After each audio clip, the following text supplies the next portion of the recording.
The issue of identifying the total cost of security focuses on two critical aspects.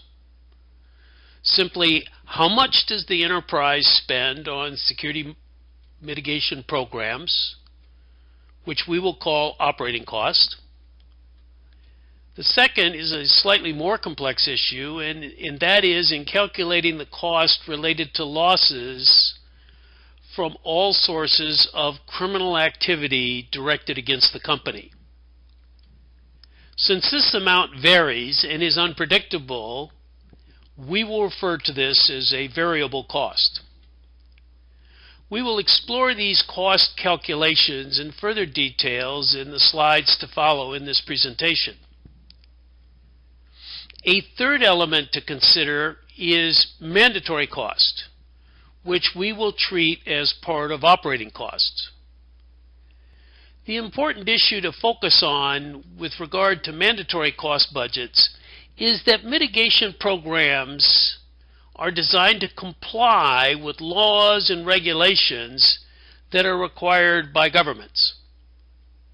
These mandatory requirements meet the needs of the authorities who oversee them.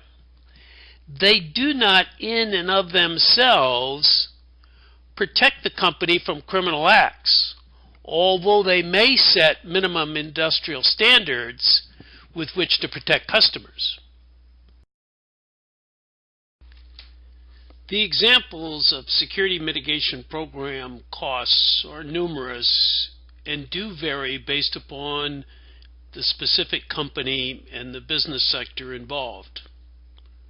For example, in the traditional world of security, facilities protection would often be referred to as guns, gates, and guards. Costs related to protecting facilities are operating costs, and as we all recognize, they can be, quote, owned, unquote, by the security department, by the real estate department, by facilities management, or any number of other company business units.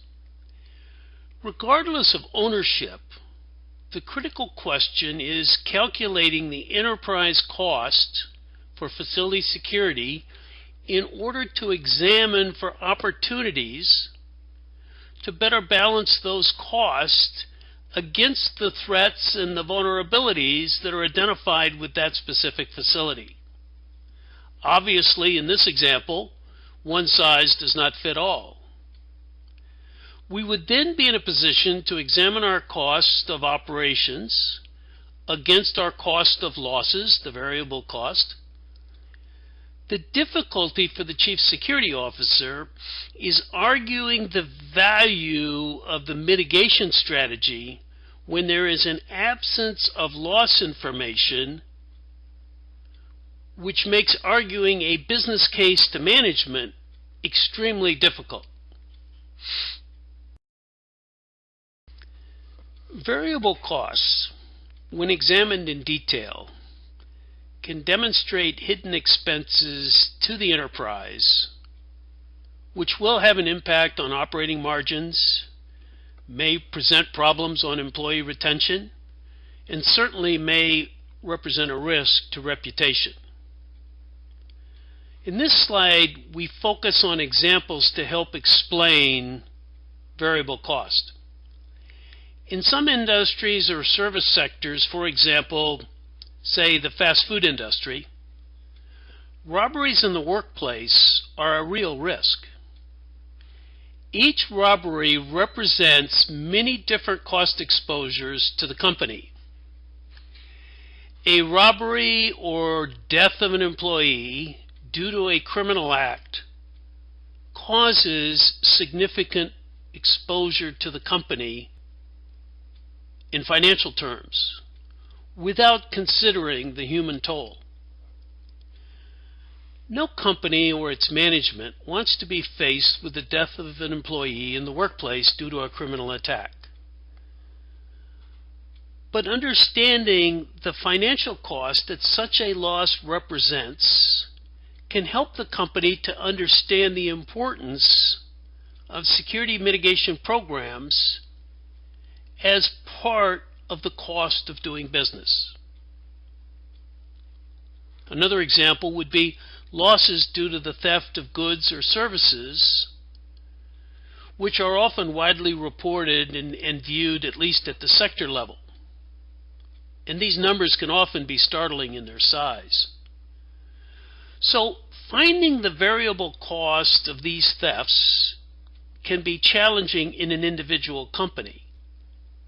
But we may, for example, determine how many truckloads of widgets were stolen in the past 12-month period.